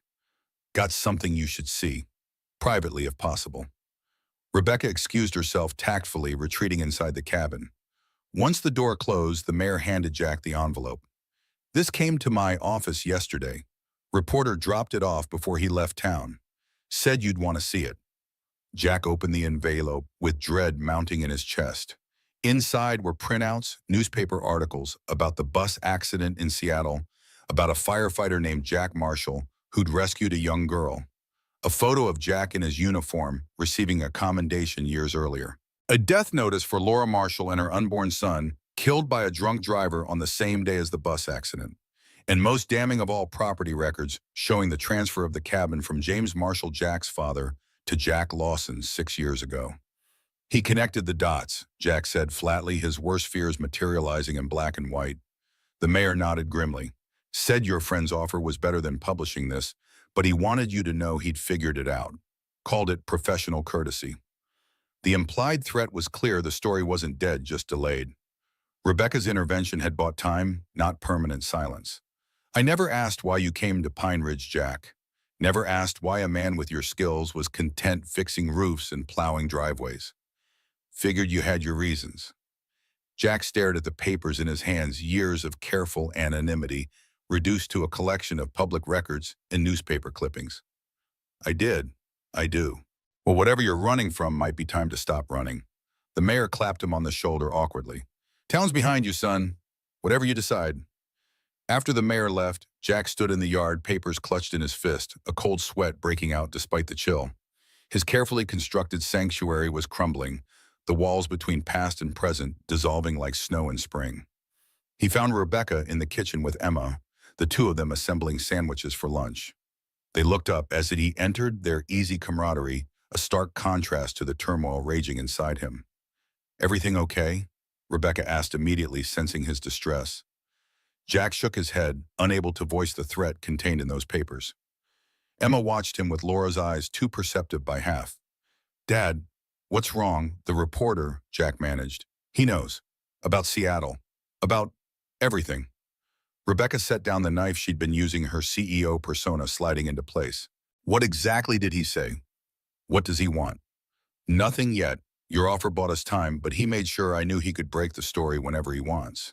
Jack ran a hand through his hair, frustration building. This is exactly why I left Seattle. This is what I've been trying to protect Emma from. Protect me from what? Emma demanded, her small voice firm. From knowing people think you're a hero. I already know that. Jack looked at his daughter, really looked at her, stubborn chin, raised eyes clear and direct. Not a fragile child to be sheltered, but a person forming her own understanding of the world. It's not that simple, Em. It never is with you, she replied, the blunt assessment landing like a physical blow. But I'm not a baby. I know Mom died the same day you saved Sophia. I know that's why we moved here and changed our name. I know you feel bad about it. Jack stared at her, speechless at how much she'd pieced together on her own. Rebecca watched them both, wisely staying silent. How long have you known? Jack finally asked. Emma shrugged, suddenly looking younger.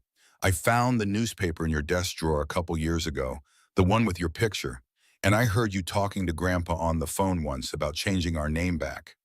A child's curiosity in an unlocked drawer overheard conversations, all adding up to a truth Jack had tried so desperately to shield her from. Why didn't you say anything? Emma's eyes filled with tears. Because you never talk about Mom. Ever. And I thought if I asked questions, you'd get sad again. Like you were when I was little. The realization hit Jack with stunning force. All these years he thought he had been protecting Emma, when in reality she'd been protecting him. The weight of it nearly brought him to his knees. Rebecca moved to Emma, placing a gentle hand on her shoulder. Your dad was trying to do what he thought was best, Emma. Sometimes grown-ups make mistakes even when they're trying to help. Emma nodded, wiping her eyes. I know, but I'm not scared of what happened, Dad. I just want us to be able to talk about it. About Mom.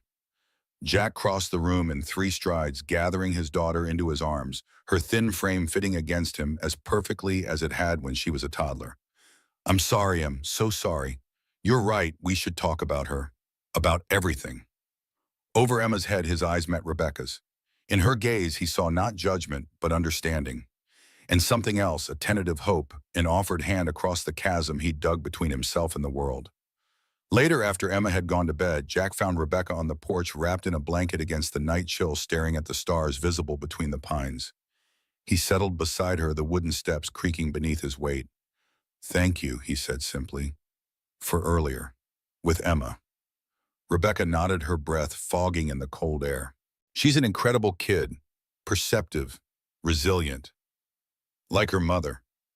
The words came easier than Jack expected. Laura was like that, saw through people's defenses, called out their bullshit, in the kindest way possible. Rebecca smiled. I wish I could have known her. She would have liked you, would have approved of you finding me, I think. Jack looked up at the vastness of stars overhead. She always said I had a hero complex, needed to save everyone. After the accident, after she died, I couldn't save anyone anymore, not even myself. But you did, Jack. You saved Emma. You built a life for her, however imperfect. Rebecca shifted closer, her shoulder touching his. And now maybe it's time to let someone else help save you. The touch, simple as it was, sent warmth spreading through Jack's chest, melting something frozen there for too long. I wouldn't know where to begin. San Francisco, Rebecca suggested, only half joking. Come visit, see Sophia. Let Emma see the ocean, ride a cable car. It doesn't have to be forever, just a start. Jack considered it, stepping back into the world facing the past instead of running from it, giving Emma experiences beyond their small-town existence. The idea terrified and tempted him in equal measure. What if I can't do it? What if I freeze up or panic or... Then we adjust. We take it slow. We find what works. Rebecca turned to face him, her features silver in the moonlight. The point isn't to do it perfectly, Jack. The point is to treat you.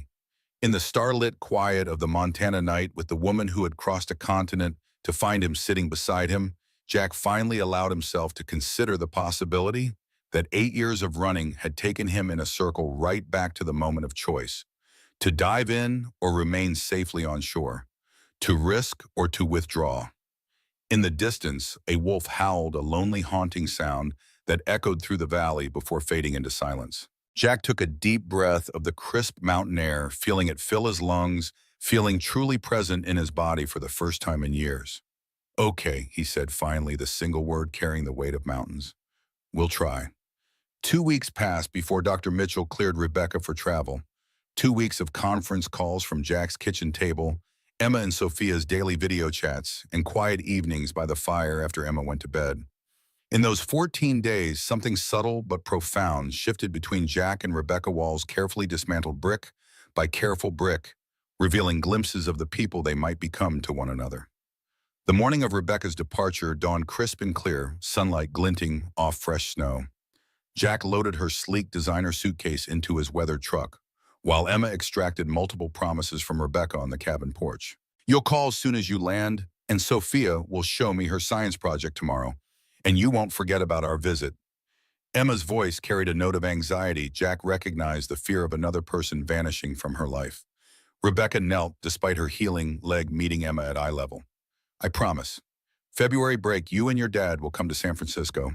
I've already marked my calendar and started planning. The drive to Billings Regional Airport unfolded in comfortable silence. Both adults aware of the undefined territory they now occupied, no longer strangers, thrown together by circumstance, not quite friends, something unnamed hovering in the space between. At the terminal drop-off, Rebecca turned to Jack with an expression he couldn't quite decipher. I'll email you the flight details and everything else you need to know. Please don't worry about expenses. This is my invitation. Jack shifted uncomfortably. I can cover our costs. I know you can. Rebecca touched his arm lightly, her fingertips warm through his jacket sleeve. But this is my thank you. Please let me do this. The simple contact sent an unfamiliar warmth through Jack's chest, thawing something long frozen. All right, but I'm buying dinner at least once. Her smile transformed her face. Deal. There's a place on the pier with the best sourdough bread bowls in the city. As she turned toward the security line, Rebecca hesitated, then stepped back.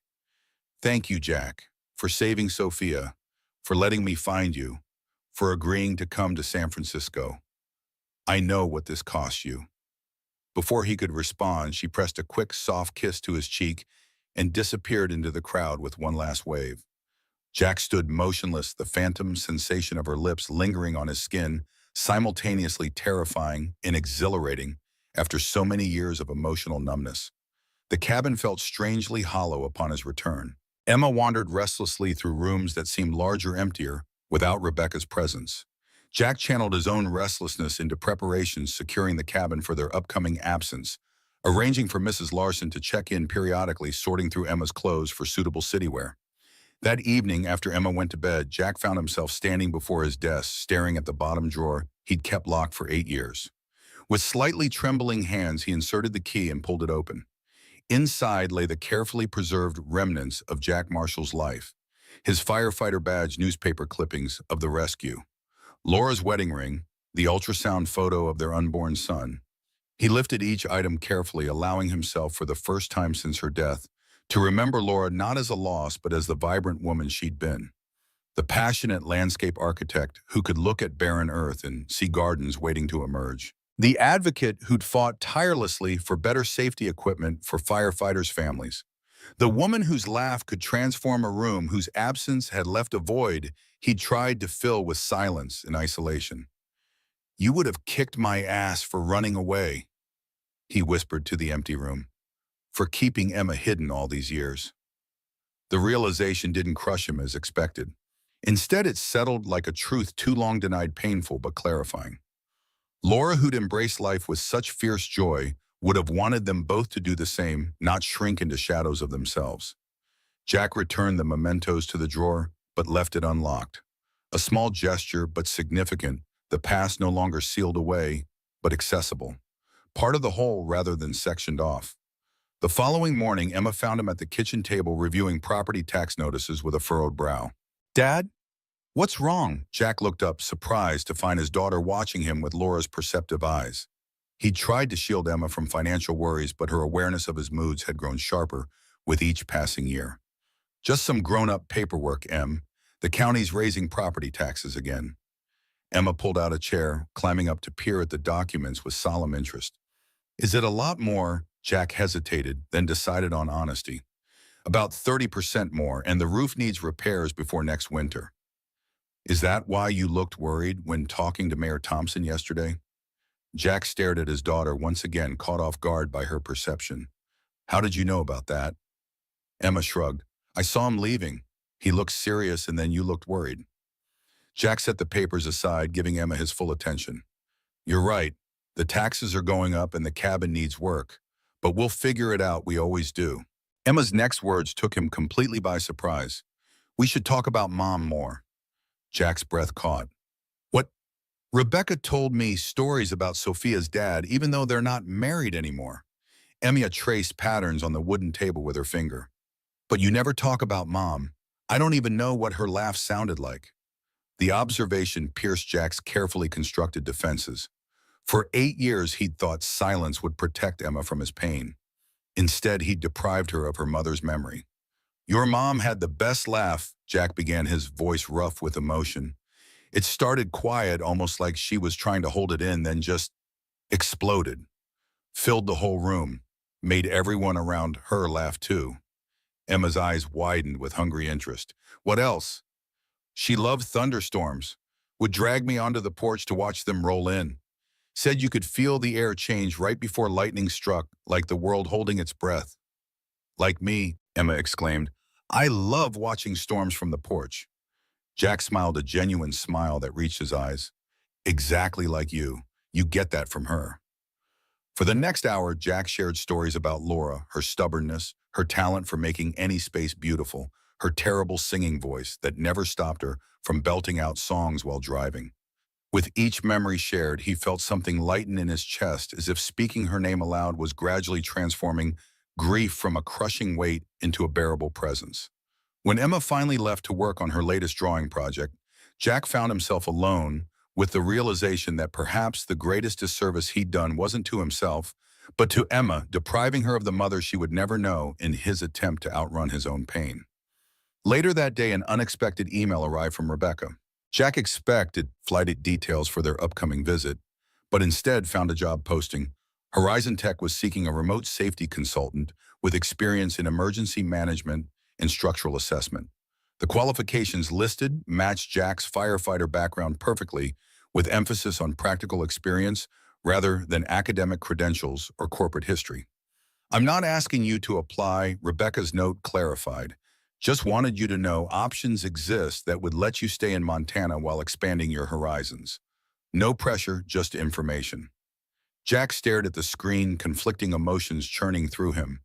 Gratitude for her thoughtfulness, pride that bristled at the implication he needed help, hope at the prospect of steady income that wouldn't require leaving Pine Ridge. Beneath it all ran a warming realization that Rebecca truly saw him. Not as a broken man hiding in the mountains, but as someone with valuable skills and potential beyond his current circumstances. The days before their San Francisco trip passed in a flurry of preparation and mounting anticipation. Emma researched city attractions with methodical precision, creating a detailed list ranked by priority. Jack alternated between practical arrangements and moments of panic at the thought of returning to urban life, to crowds and noise, to a place that might trigger memories of the day everything changed. 3 weeks after Rebecca's departure, they boarded a flight from Billings to San Francisco. Emma claimed the window seat, her face pressed to the glass as Montana disappeared beneath cloud cover. Her excitement vibrated through the armrest they shared. Jack focused on her joy, using it to anchor himself against the rising tide of anxiety as they flew toward the city he'd fled. They landed under brilliant California sunshine, the February weather a stark contrast to Montana's deep freeze. Emma practically bounced down the jetway, straining to spot Rebecca and Sophia in the waiting crowd. Jack followed more sedately, scanning unfamiliar faces with the hypervigilance that had become second nature over 8 years of self-imposed isolation. The crowd parted, and there they stood, Rebecca looking polished and professional, in city clothes, a stark contrast to the woman who'd borrowed his flannel shirts and wool socks, and beside her a girl with familiar dark curls, taller than Emma, but with the same serious eyes Jack remembered from the river. "Dad, there they are!" Emma broke into a run, weaving through travelers until she reached Sophia, the two girls embracing as if they'd known each other for years, rather than through video calls. Rebecca approached more slowly, giving Jack time to steady himself amidst the airport chaos. "Welcome to San Francisco," she greeted, her smile warm but careful, recognizing the strain evident in his posture. "Thanks for having us." Jack managed the words inadequate, but all he could summon as the cacophony of announcements, conversations, and rolling luggage threatened to overwhelm senses accustomed to forest quiet. "Let's get you out of here," Rebecca said softly, understanding in her eyes. Cars waiting curbside. The drive from airport to city passed in a blur of concrete and glass, Emma and Sophia chattering excitedly in the back seat, while Jack watched the unfamiliar landscape with wary eyes. San Francisco materialized from highway haze, buildings climbing skyward hills, rolling toward water, the iconic bridge in the distance.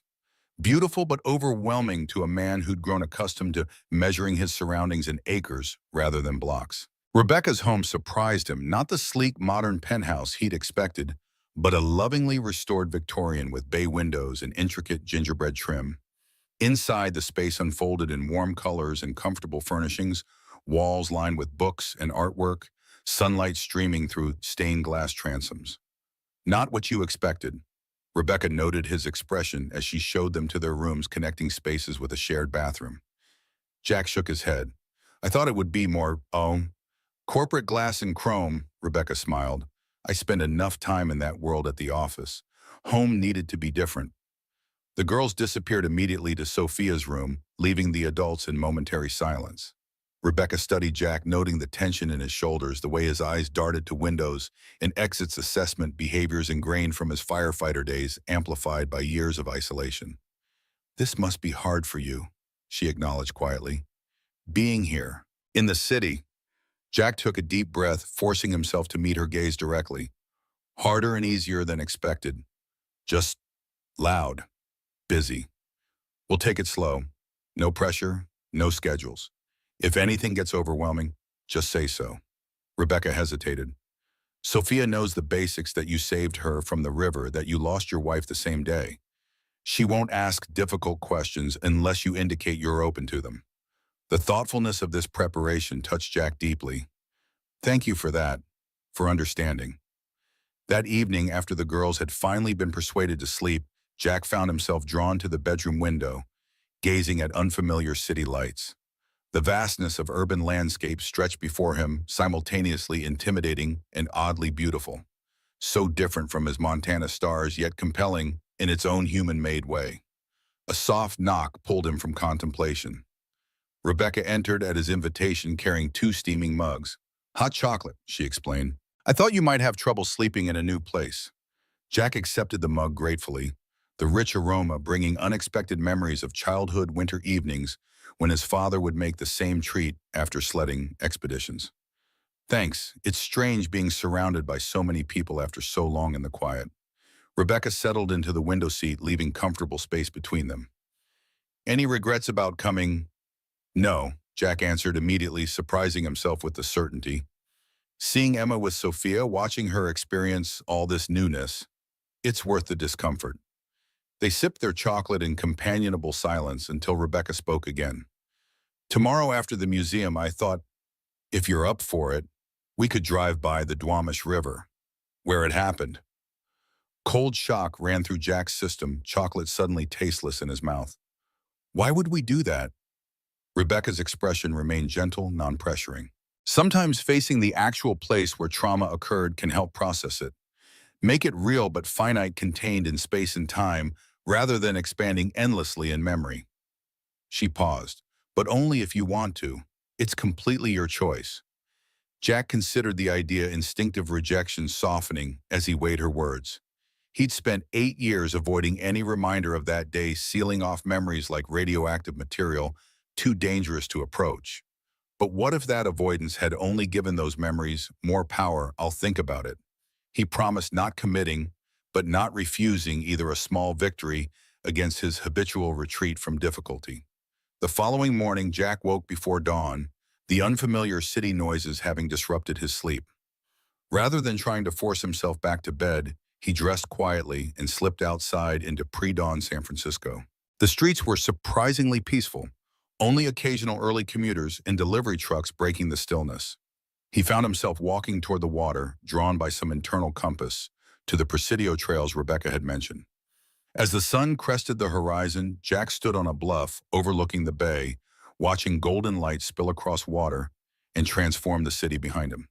For the first time since arriving, he felt his shoulders relax, breathing coming easier as he discovered a pocket of peace within the urban landscape. The Exploratorium proved to be nothing like the sterile science museum Jack had expected. Instead, it was a vibrant playground of interactive exhibits spread along the waterfront. Emma and Sophia raced from station to station, their excitement infectious as they manipulated giant bubble wands, experimented with sound tubes, and created miniature tornadoes in water tanks. Jack found himself drawn into their enthusiasm, his firefighter's natural curiosity about how things worked reawakening as he explored alongside them. Rebecca moved through the space with the girls, occasionally offering explanations, but mostly allowing them to discover on their own, her joy and their excitement evident. By mid-afternoon, even the girls admitted exhaustion. They stopped at a waterfront restaurant for a late lunch, Emma animatedly recounting her favorite exhibits, while Sophia added technical details about the scientific principles involved. Jack watched them, a bittersweet realization forming. Emma needed this kind of intellectual stimulation, these connections with minds that worked like hers. Pine Ridge, for all its safety and natural beauty, couldn't provide these opportunities. After lunch, as they walked along the Embarcadero, Rebecca quietly asked, "Have you decided about visiting the river?" Jack had been turning the question over throughout the day, weighing fear against potential healing. "Yes," he finally answered, "but not with the girls. They don't need to see that place." Rebecca nodded. "My mother can watch them at the house. I'll drive you." The Duwamish River looked smaller than Jack remembered. The bridge where the bus had plunged over was mundane in daylight, just concrete and steel spanning dark water, no hint of the tragedy that had unfolded there 8 years earlier. Rebecca parked in a small lot near the riverside path, then simply waited, letting Jack decide how to approach this moment. After several minutes of silence, he opened the car door. "I need to see it up close." They walked together to the riverbank, following the path to the spot where Jack had pulled Sophia from the water. Winter had stripped the trees bare, the landscape stark under clouding skies. Jack stopped at the exact location, memories crashing over him, the freezing water, the weight of the child in his arms, the chaos of emergency vehicles and bystanders. "It was raining," he said quietly. "Not hard, just steady, cold." The bus hit the guardrail and went over before anyone could react. "I was driving by, saw it happen." Rebecca stood beside him, silent, allowing him to narrate at his own pace. "I didn't think, just parked and ran. Other people were calling 911, but no one was going in the water." Jack's eyes fixed on the river's current. "I could see the bus, sinking passengers pressing against windows. When I got in, the water was already chest-high inside. Sophia was in the back, a small purple jacket. She wasn't moving." The memories were vivid now, but strangely, Jack found he could access them without being consumed by them. I got her out first because she was smallest, not breathing. Handed her to paramedics on shore, went back for more. Got two adults out before other emergency responders arrived. He fell silent, watching the river flow past, carrying sticks and leaves in its current. My phone rang while I was helping the second adult. Laura's ringtone. I was soaking wet hands numb from cold. I thought I'd call her back in a few minutes. Rebecca's hand found his, her fingers warm against his chilled skin. You couldn't have known, Jack. That's just it. I couldn't have known, couldn't have prevented it. Jack turned to face her, revelation dawning. All these years I've been punishing myself as if I made a choice, Sophia or Laura, but there was no choice. Just two separate tragedies that happened on the same day. The insight, simple yet profound, shifted something fundamental in Jack's perception. The weight he'd carried for 8 years didn't vanish, but it transformed, becoming finite rather than all-consuming. A tragedy he'd experienced rather than a failure he'd caused. Rebecca's eyes glistened with unshed tears. Laura would be proud of you, Jack, for saving Sophia, for raising Emma so beautifully, for surviving when it would have been easier not to. As they stood by the river where everything had changed, Jack allowed himself to consider the possibility that she was right, that Laura would have understood, would have wanted him to forgive himself, would have encouraged him to build a new life rather than shrink from living. I'm ready to go now, he said quietly, giving the river one last look before turning away. They returned to find the girls deep in an engineering project constructing a miniature Golden Gate Bridge from materials in Sophia's craft room. Their concentration was so complete they barely acknowledged the adults' return, merely waving distractedly before returning to their work. That evening after dinner, Sophia approached Jack with careful determination, a wrapped package held in both hands. This is for you, she said, her voice steady despite the obvious nervousness in her posture. Mom helped me make it. Jack unwrapped the gift, slowly revealing a hand-bound book with a soft leather cover. Inside, the first page showed a child's crayon drawing of a man pulling a girl from water, labeled in shaky handwriting, "The Man Who Saved Me." The subsequent pages chronicled Sophia's life school photos, science fair ribbons, family trips, birthdays, each annotated with her own handwriting. The final page held a recent photograph of Sophia standing on the Golden Gate Bridge, looking out at the water with the sun setting behind her. The caption read, "Because of you, I got to see all of this. Thank you for my life." Jack's vision blurred as emotion welled up thick and overwhelming. Emma pressed against his side, peeking at the book with unconcealed curiosity. Sophia stood before him, waiting with the patience of a child who understood the weight of the moment. "Sophia," Jack managed, his voice rough with feeling. Thank you." The girl nodded seriously. "Mom says sometimes people who save others don't get to see what happens after. I wanted you to know what happened after." Such simple words, but they penetrated directly to the core of what had haunted Jack for years. The sense that his actions, however heroic in the moment, had cost more than they'd gained. Here, captured in photographs, in childish handwriting, was tangible proof of value, of meaning, of life, continuing because of his choice to act. Jack opened his arms and Sophia stepped into them without hesitation. "I'm glad you're okay," he whispered against her dark curls so similar to Emma's. "I'm glad I was there that day." And for the first time since it happened, he meant it completely.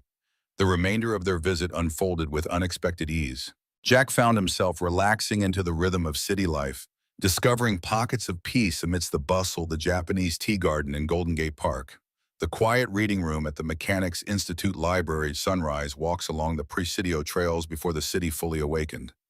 Emma blossomed in the stimulating environment, her natural curiosity finding endless outlets. Jack watched her absorb new experiences with growing certainty that he needed to provide more opportunities like this, even if it meant pushing beyond his own comfort zone. On their final morning, Rebecca received an unexpected call that pulled her away to the office for an emergency meeting. With a few hours to fill before their scheduled activities, Jack impulsively decided to take Emma to the beach. They walked along the shore, collecting interesting shells and watching container ships glide beneath the Golden Gate Bridge. "Dad?" Emma asked, her small hands secure in his as they navigated around a tide pool. "Can we come back here again someday?" The question carried more weight than its simple words suggested. "Would you like that?" Emma nodded emphatically. "I want to see everything." The Science Museum had a sign about nighttime programs where you can sleep under the fish tanks. And Sophia says there's a place where you can make your own robots, but we need more time. Jack studied his daughter's animated face, seeing Laura's curiosity and enthusiasm shining through. I think we could make that happen. Really? The hope in Emma's voice made his chest tighten. Really? Maybe this summer when the weather's nicer. Emma stopped walking, turning to face him with sudden seriousness. Dad, are we going to be okay with the pieces in the roof and everything? The directness of the question caught Jack off guard. What makes you ask that? I heard you talking to Mayor Thompson, and I saw you looking at Rebecca's email about the job. Emma dug her toe into the sand. Would that job be bad? Working for Rebecca's company? Jack knelt down to her level, struck once again by how perceptive his daughter had become. No, Em, it wouldn't be bad at all. I've gotten used to doing everything on my own. Asking for help, taking opportunities from other people, that's hard for me. But why Rebecca wants to help because she cares about us, not because she thinks we can't do it ourselves. Out of the mouths of babes, Jack thought his daughter's simple wisdom cutting through years of stubborn pride. You're right. Sometimes I forget that accepting help can be a strength, not a weakness. When they returned to Rebecca's house, the girls disappeared upstairs while Jack checked their flight details for the following morning. His phone chimed with a text message from Mrs. Larson back in Pine Ridge. The image that loaded made his stomach drop. Heavy snowfall had caused part of the cabin roof to collapse the section over his bedroom and part of the living area. The damage was substantial, though according to Mrs. Larson, Emma's room remained untouched. Rebecca found him staring at the phone, his expression unreadable. What's wrong? Part of the cabin roof caved in under the snow. He handed her the phone showing the damage. Rebecca studied the images with a frown. How bad is it? Bad enough. More than I can fix alone, more than I can afford to hire out right now. Jack set the phone down carefully. The universe has interesting timing. What do you mean? I finally decide to stop hiding, to start rebuilding our lives, and suddenly our actual home starts falling apart. Feels symbolic. Rebecca's analytical mind immediately turned to practical solutions. You could extend your stay until you figure things out. You and Emma are welcome here as long as you need. Jack shook his head, though the offer tempted him more than he wanted to admit. No, we need to go back, face this directly. Pine Ridge is still home, whatever comes next. At least let me help, Rebecca pressed. Not charity and investment, in whatever form makes you comfortable. Pride warred with practicality in Jack's mind. Emma needed a secure home regardless of his discomfort with accepting help. Let me think about it. Figure out what makes sense. That evening, Rebecca suggested dinner on the waterfront at a restaurant where they could watch the sunset behind the Golden Gate Bridge.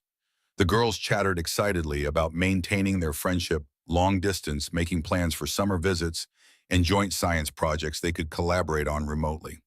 As twilight descended and the bridge lights illuminated against the darkening sky, Rebecca turned to Jack. What are you thinking about? You've been quiet. Jack considered the question carefully. About choices. About how sometimes what looks like the end of everything is just a painful transition to something different. Not better, not worse, just different. Rebecca nodded, understanding in her eyes. And how are you feeling about returning to Montana tomorrow? Ready, Jack answered honestly.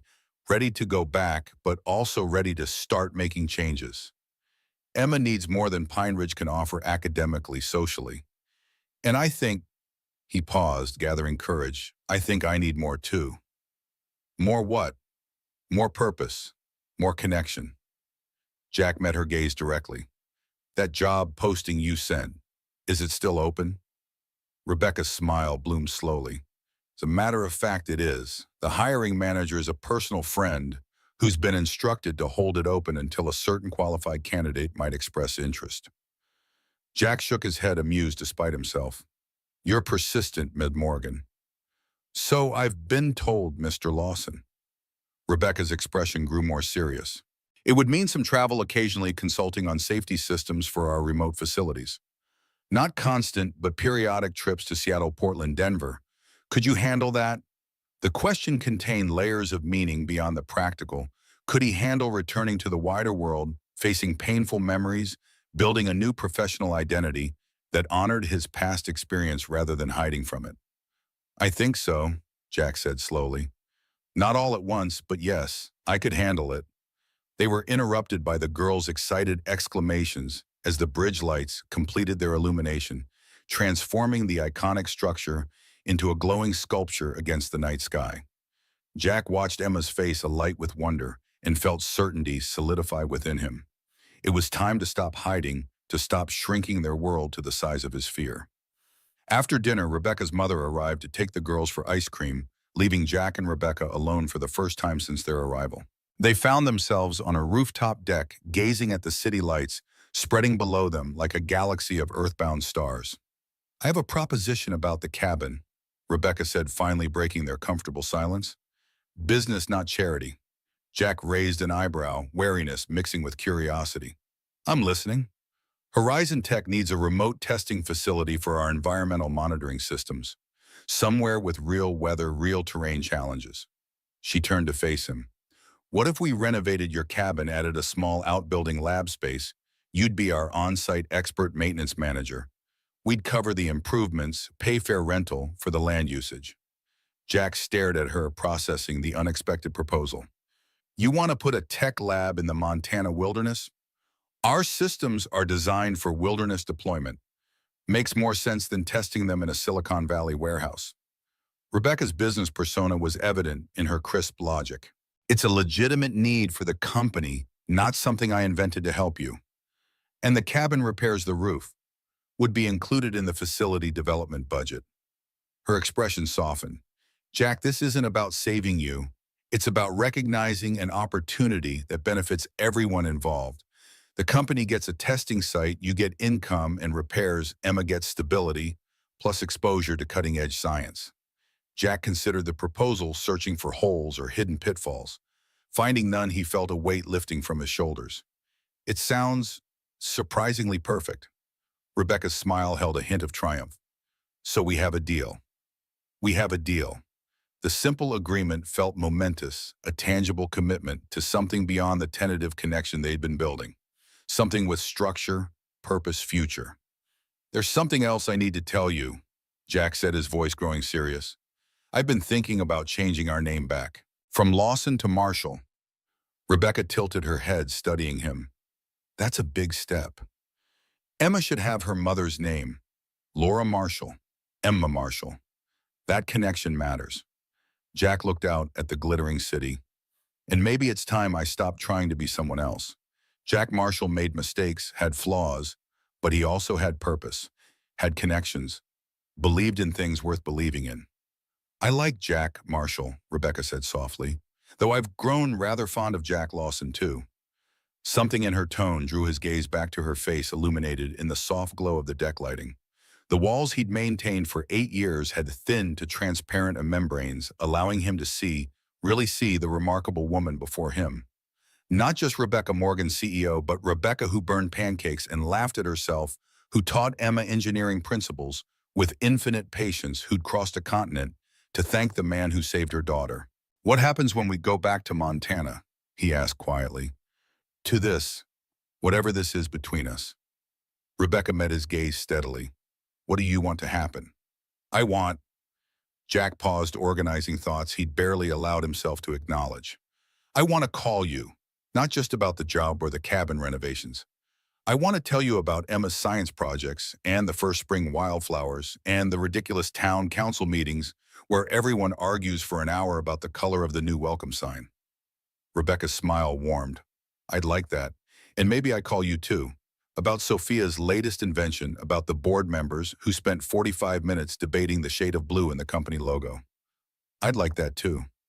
Jack reached for her hand, the contact sending warmth through him despite the cool night air. "And maybe sometimes when I'm consulting in California, I stay an extra day. Or you bring Sophia to Montana in summer, show her what stars really look like away from city lights." Rebecca's fingers interlaced with his. "Maybe we see where this goes without expectations or pressures. Just two people who found each other in the most unlikely circumstances, figuring things out one step at a time." Jack nodded, possibilities unfurling before him like a map to unexplored territories. "I've spent 8 years looking backward, afraid to move forward. I'm ready to try something different." "Different is good," Rebecca murmured, moving closer until their shoulders touch faces turned toward the glittering city below. Different is where new beginnings happen. Their flight home departed under morning fog, Emma's face pressed to the window as San Francisco disappeared beneath cloud cover. Beside her, Jack reviewed renovation plans. Rebecca's corporate architect had sketched overnight, the cabin restored but improved a small lab building nestled among the pines. Everything designed to blend with the natural surroundings. As Montana's mountains materialized through breaks in the cloud layer, Jack felt neither the dread of returning to isolation nor the panic of facing necessary changes.